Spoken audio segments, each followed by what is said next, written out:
The Life and Adventures of Nicholas Nickleby by Charles Dickens. Chapter 43.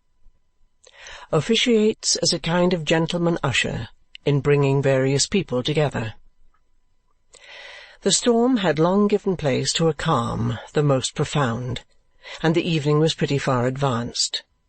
Indeed, supper was over, and the process of digestion proceeding as favourably as, under the influence of complete tranquillity, cheerful conversation, and a moderate allowance of brandy and water, most wise men conversant with the anatomy and functions of the human frame will consider that it ought to have proceeded, when the three friends, or, as one might say, both in a civil and religious sense, and with proper deference and regard to the holy state of matrimony, the two friends, Mr. and Mrs. Brody counting as no more than one, were startled by the noise of loud and angry threatenings below stairs, which presently attained so high a pitch, and were conveyed besides in language so towering, sanguinary, and ferocious, that it could hardly have been surpassed if there had actually been a Saracen's head then present in the establishment, supported on the shoulders and surmounting the trunk of a real, live, furious, and most unappeasable Saracen. This turmoil, instead of quickly subsiding after the first outburst, as turmoils not unfrequently do, whether in taverns, legislative assemblies, or elsewhere, into a mere grumbling and growling squabble, increased every moment. And although the whole din appeared to be raised by but one pair of lungs, yet that one pair was of so powerful a quality, and repeated such words as scoundrel, rascal, insolent puppy, and a variety of expletives no less flattering to the party addressed, with such great relish and strength of tone, that a dozen voices raised in concert under any ordinary circumstances would have made far less uproar, and created much smaller consternation. "Why, what's the matter?" said Nicholas, moving hastily towards the door.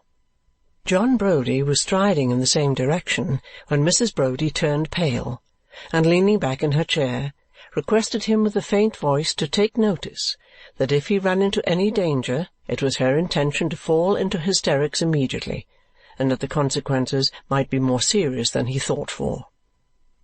John looked rather disconcerted by this intelligence, though there was a lurking grin on his face at the same time, but being quite unable to keep out of the fray, he compromised the matter by tucking his wife's arm under his own, and thus accompanied, following Nicholas downstairs with all speed.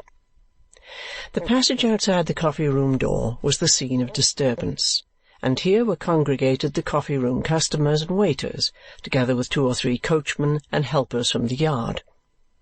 These had hastily assembled round a young man, who, from his appearance, might have been a year or 2 older than Nicholas, and who, besides having given utterance to the defiances just now described, seemed to have proceeded to even greater lengths in his indignation, inasmuch as his feet had no other covering than a pair of stockings, while a couple of slippers lay at no great distance from the head of a prostrate figure in an opposite corner, who bore the appearance of having been shot into his present retreat by means of a kick, and complimented by having the slippers flung about his ears afterwards.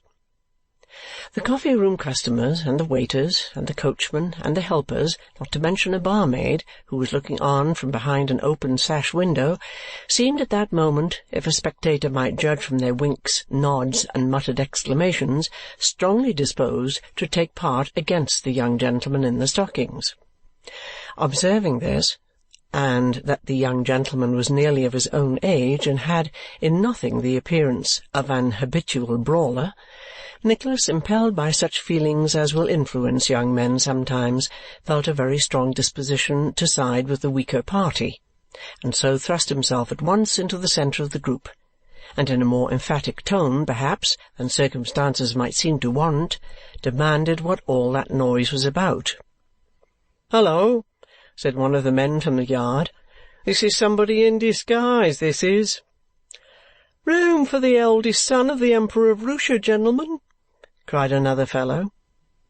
Disregarding these sallies, which were uncommonly well received, as sallies at the expense of the best-dressed persons in a crowd usually are, Nicholas glanced carelessly round, and addressing the young gentleman, who had by this time picked up his slippers and thrust his feet into them, repeated his inquiries with a courteous air. "A mere nothing," he replied. At this a murmur was raised by the lookers-on, and some of the boldest cried, "Oh, indeed! Wasn't it, though? Nothing, eh? He called that nothing, did he? Lucky for him if he found it nothing." These and many other expressions of ironical disapprobation having been exhausted, 2 or 3 of the out-of-door fellows began to hustle Nicholas and the young gentleman who had made the noise, stumbling against them by accident and treading on their toes, and so forth. But this being a round game, and one not necessarily limited to 3 or 4 players, was open to John Browdie too, who, bursting into the little crowd to the great terror of his wife, and falling about in all directions, now to the right, now to the left, now forwards, now backwards, and accidentally driving his elbow through the hat of the tallest helper, who had been particularly active, speedily caused the odds to wear a very different appearance, while more than one stout fellow limped away to a respectful distance, anathematizing with tears in his eyes the heavy tread and ponderous feet of the burly Yorkshireman. "Let me see him do it again," said he who had been kicked into the corner, rising as he spoke, apparently more from the fear of John Browdie's inadvertently treading upon him than from any desire to place himself on equal terms with his late adversary. "Let me see him do it again, that's all." "Let me hear you make those remarks again," said the young man, "and I'll knock that head of yours in among the wine-glasses behind you there." Here a waiter, who had been rubbing his hands in excessive enjoyment of the scene, so long as only the breaking of heads was in question, adjured the spectators with great earnestness to fetch the police, declaring that otherwise murder would be surely done, and that he was responsible for all the glass and china on the premises. "No one need trouble himself to stir," said the young gentleman. "I am going to remain in the house all night, and shall be found here in the morning if there is any assault to answer for." "What did you strike him for?" asked one of the bystanders. "Ah, what did you strike him for?" demanded the others.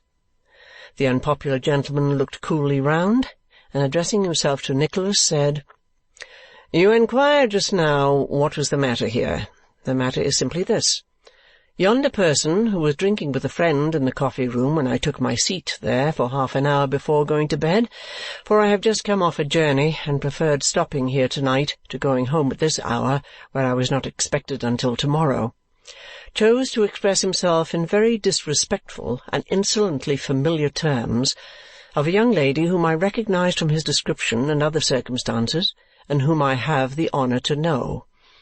As he spoke loud enough to be overheard by the other guests who were present, I informed him most civilly that he was mistaken in his conjectures, which were of an offensive nature, and requested him to forbear.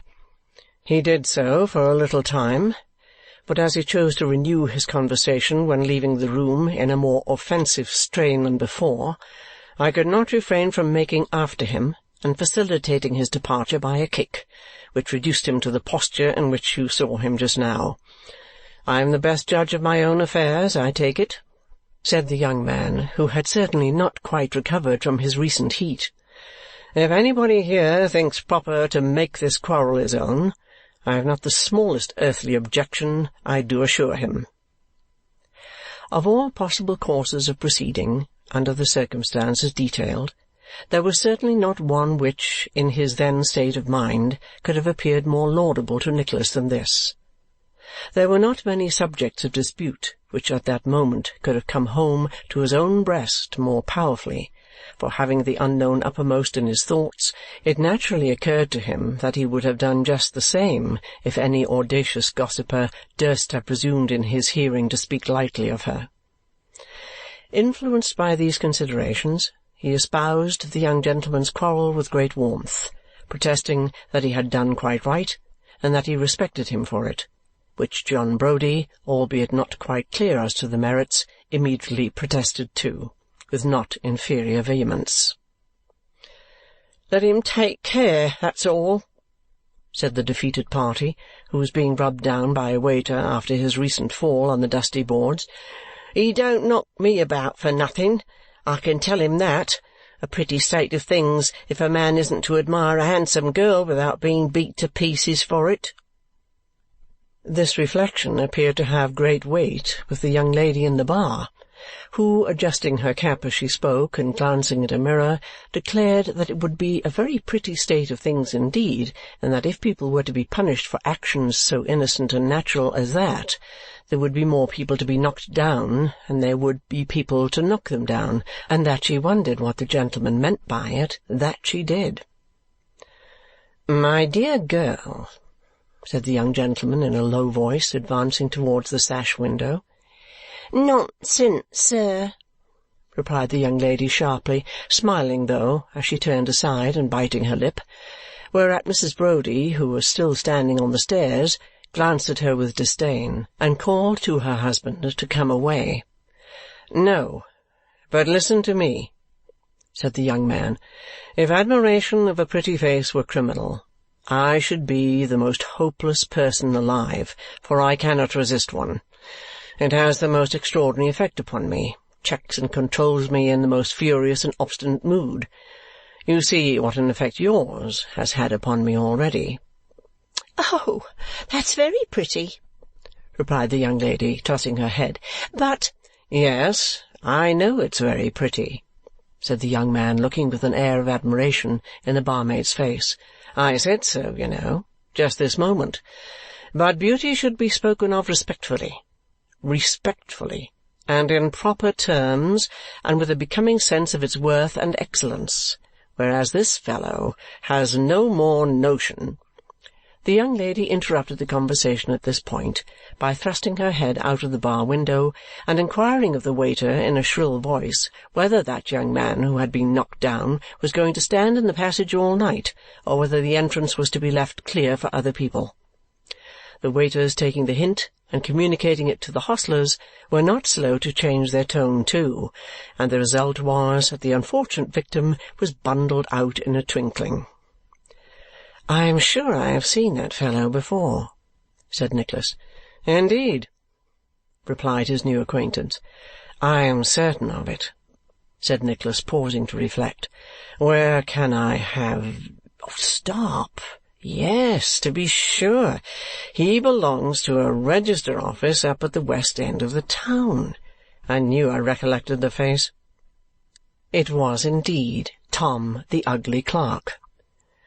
"That's odd enough," said Nicholas, ruminating upon the strange manner in which the register office seemed to start up and stare him in the face every now and then, and when he least expected it.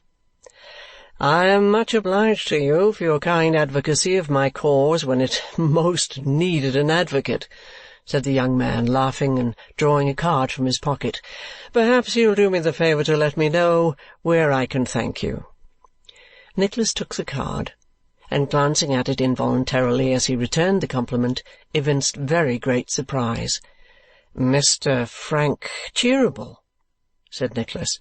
"Surely not the nephew of Cheeryble Brothers, who is expected to-morrow?"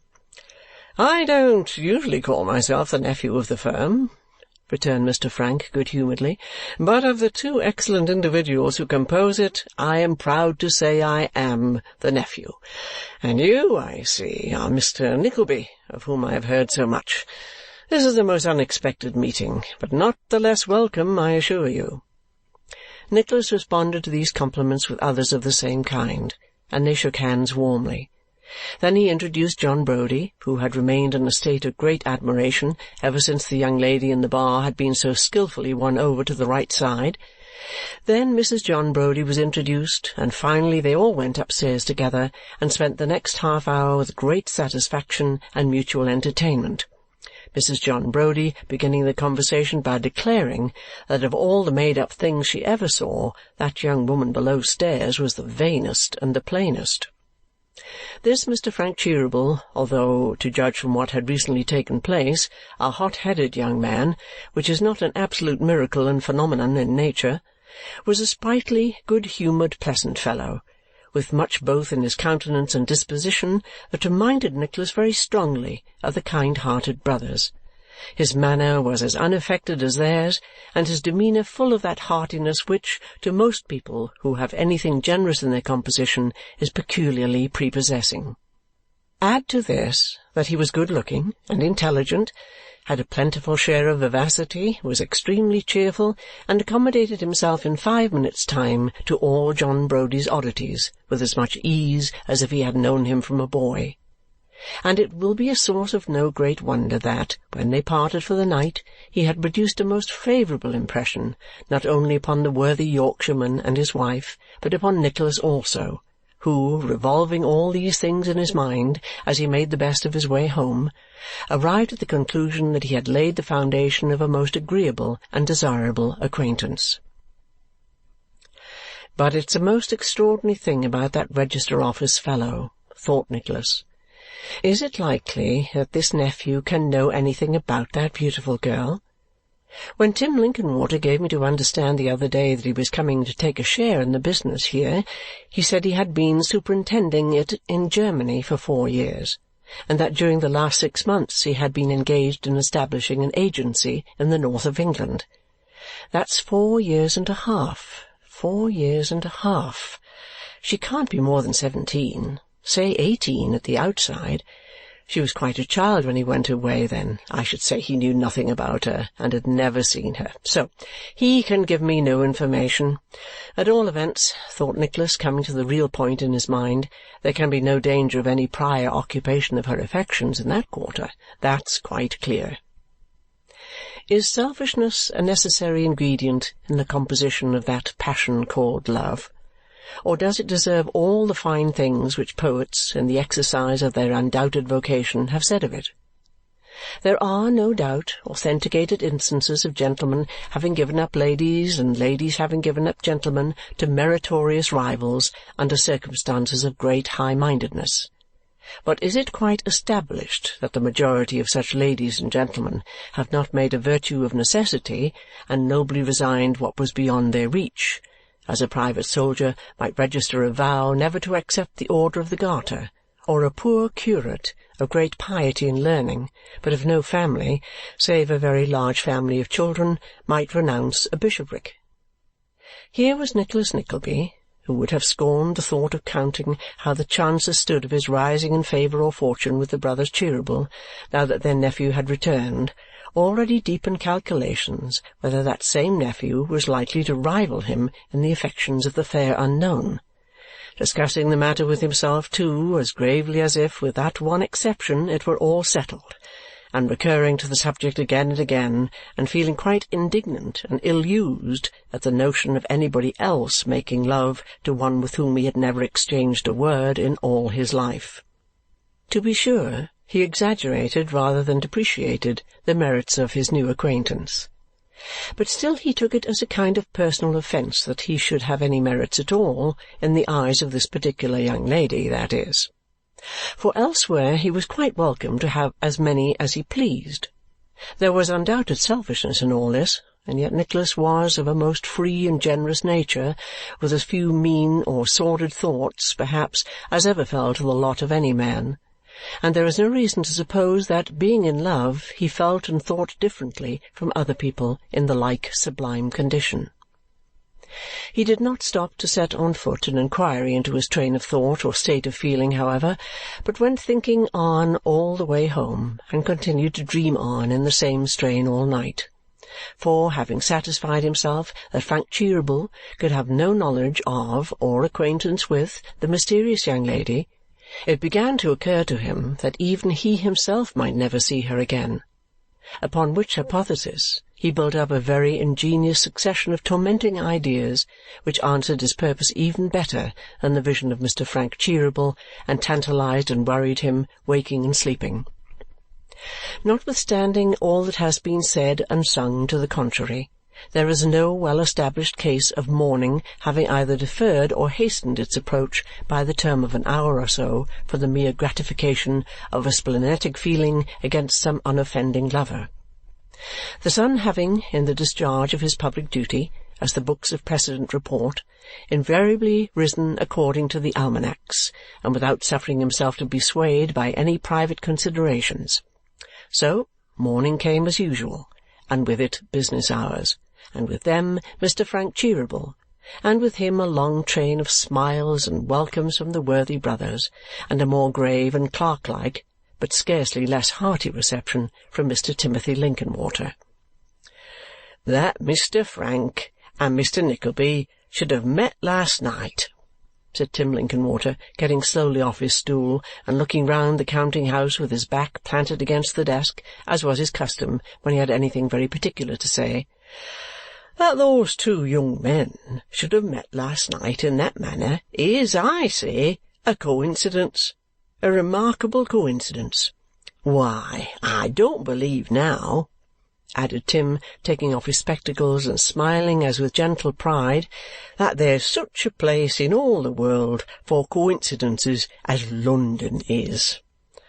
"I don't know about that," said Mr. Frank, "but—" "Don't know about it, Mr. Francis?" interrupted Tim with an obstinate air. "Well, but let us know. If there is any better place for such things, where is it? Is it in Europe?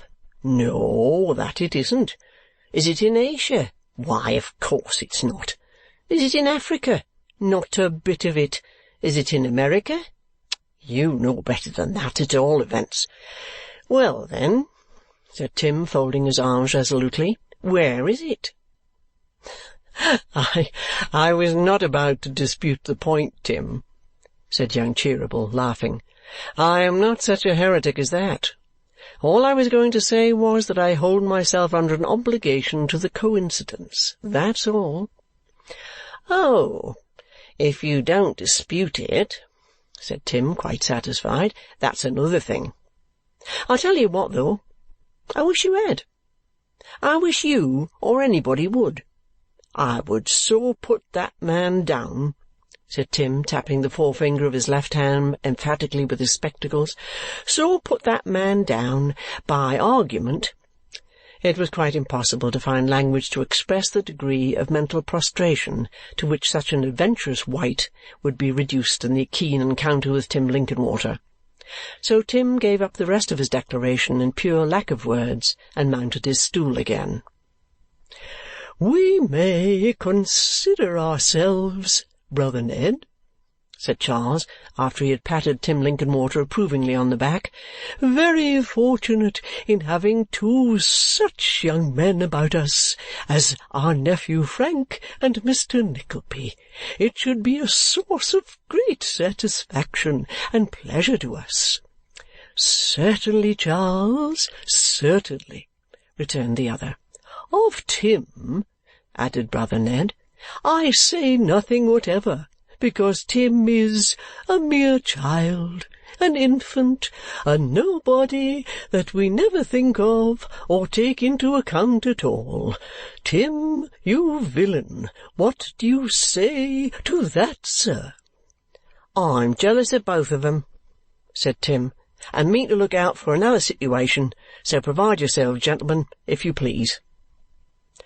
Tim thought this such an exquisite, unparalleled, and most extraordinary joke that he laid his pen upon the inkstand and, rather tumbling off his stool than getting down with his usual deliberation, laughed till he was quite faint, shaking his head all the time so that little particles of powder flew palpably about the office. Nor were the brothers at all behindhand, for they laughed almost as heartily at the ludicrous idea of any voluntary separation between themselves and old Tim.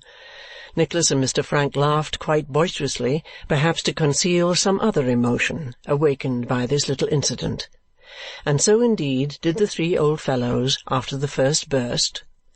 So perhaps there was as much keen enjoyment and relish in that laugh altogether as the politest assembly ever derived from the most poignant witticism uttered at any one person's expense. "Mr. Nickleby," said brother Charles, calling him aside and taking him kindly by the hand, I am anxious, my dear sir, to see that you are properly and comfortably settled in the cottage. We cannot allow those who serve us well to labour under any privation or discomfort that it is in our power to remove.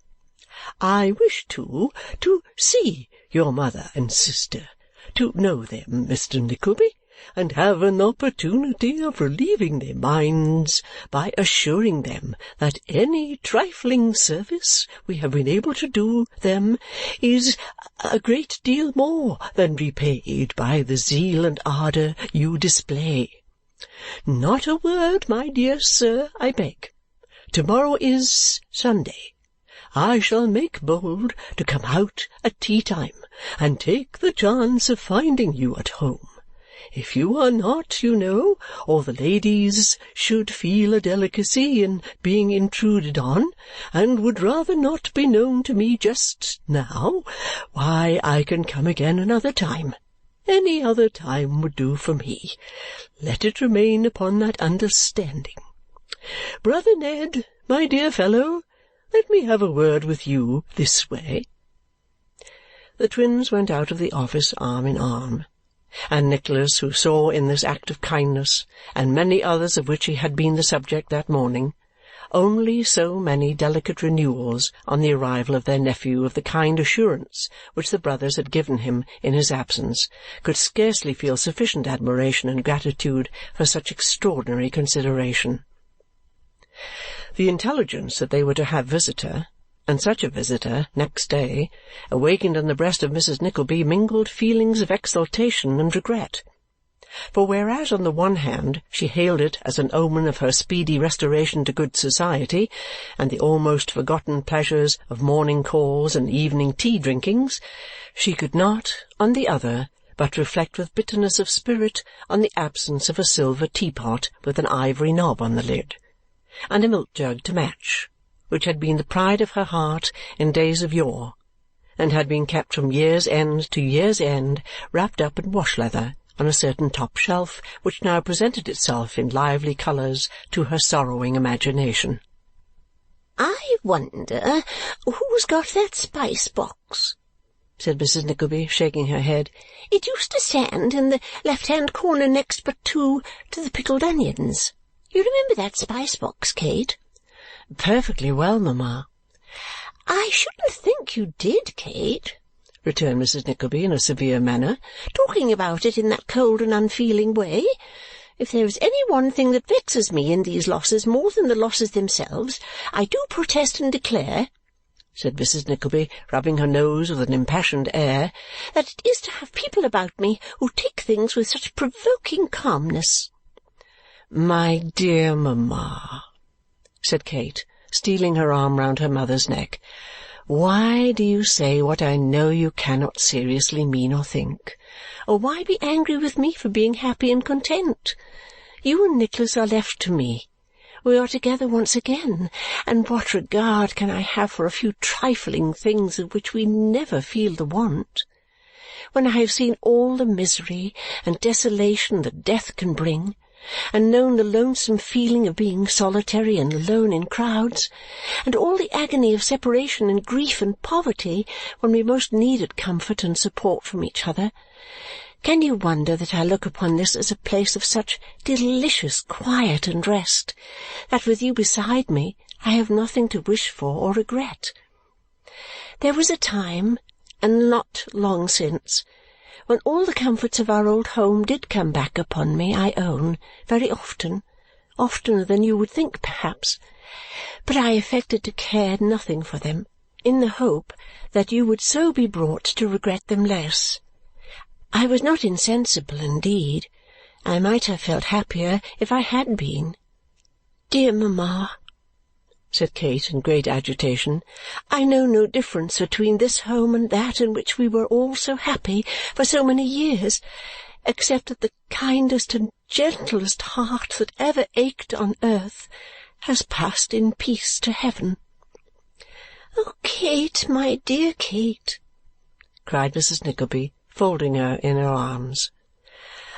"I have so often thought," sobbed Kate, "of all his kind words, of the last time he looked into my little room as he passed upstairs to bed and said, 'God bless you, darling.' There was a paleness in his face, mamma, the broken heart. I know it was. I little thought so then." A gush of tears came to her relief, and Kate laid her head upon her mother's breast and wept like a little child. It is an exquisite and beautiful thing in our nature that when the heart is touched and softened by some tranquil happiness or affectionate feeling, the memory of the dead comes over it most powerfully and irresistibly. It would almost seem as though our better thoughts and sympathies were charms, in virtue of which the soul is enabled to hold some vague and mysterious intercourse with the spirits of those whom we dearly loved in life. Alas, how often and how long may those patient angels hover above us, watching for the spell which is so seldom uttered and so soon forgotten!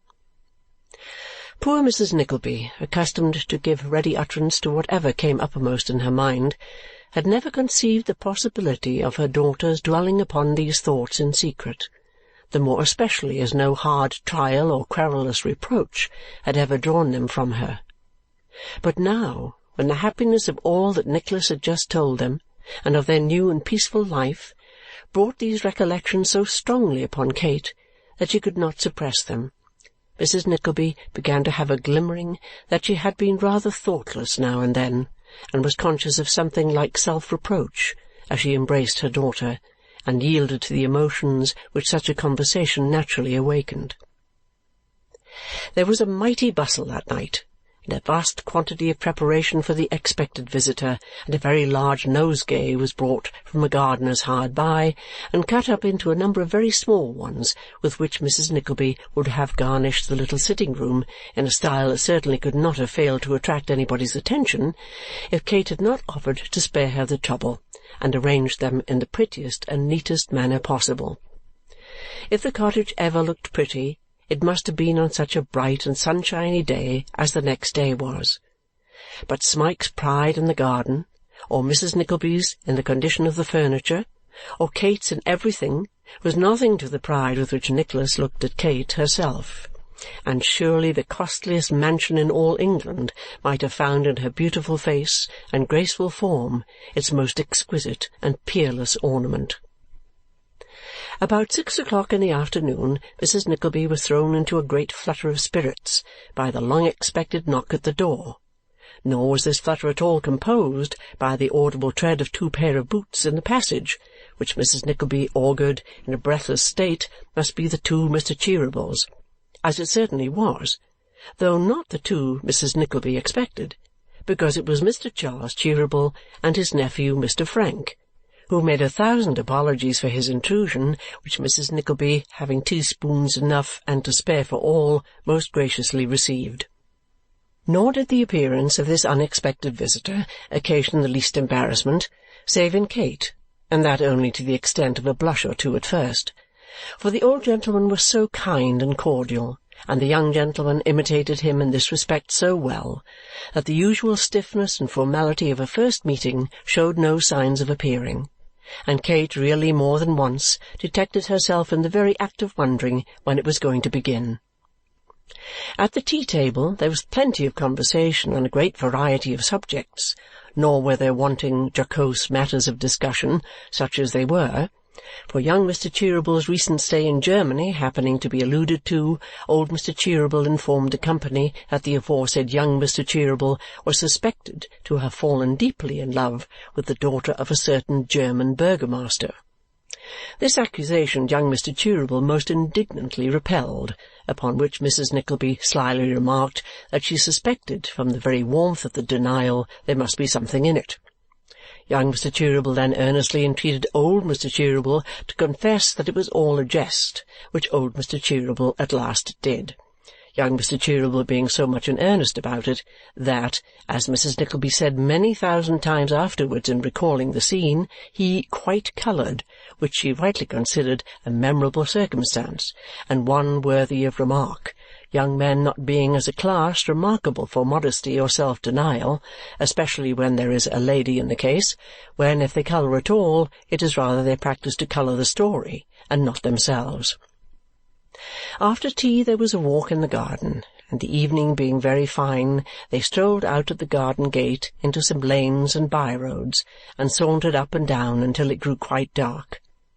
The time seemed to pass very quickly with all the party, Kate went first, leaning upon her brother's arm and talking with him and Mr. Frank Cheeryble, and Mrs. Nickleby and the elder gentleman followed at a short distance, the kindness of the good merchant, his interest in the welfare of Nicholas, and his admiration of Kate, so operating upon the good lady's feelings that the usual current of her speech was confined within very narrow and circumscribed limits. Smike, who, if he had ever been an object of interest in his life, had been one that day, accompanied them, joining sometimes one group and sometimes the other, as brother Charles, laying his hand upon his shoulder, bade him walk with him, or Nicholas, looking smilingly round, beckoned him to come and talk with the old friend who understood him best, and who could win a smile into his careworn face when none else could. Pride is one of the 7 deadly sins, but it cannot be the pride of a mother in her children, for that is a compound of 2 cardinal virtues, faith and hope. This was the pride which swelled Mrs. Nickleby's heart that night, and this it was which left upon her face, glistening in the light when they returned home, traces of the most grateful tears she had ever shed. There was a quiet mirth about the little supper, which harmonized exactly with this tone of feeling, and at length the 2 gentlemen took their leave. There was one circumstance in the leave-taking which occasioned a vast deal of smiling and pleasantry, and that was that Mr. Frank Cheeryble offered his hand to Kate twice over, quite forgetting that he had bade her adieu already. This was held by the elder Mr. Cheeryble to be a convincing proof that he was thinking of his German flame, and the jest occasioned immense laughter. So easy is it to move light hearts.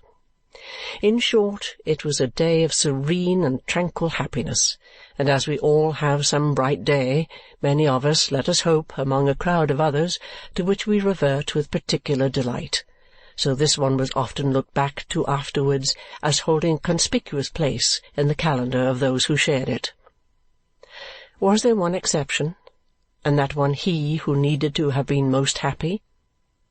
Who was that who, in the silence of his own chamber, sunk upon his knees to pray as his first friend had taught him, and folding his hands and stretching them wildly in the air, fell upon his face in a passion of bitter grief? End of chapter 43.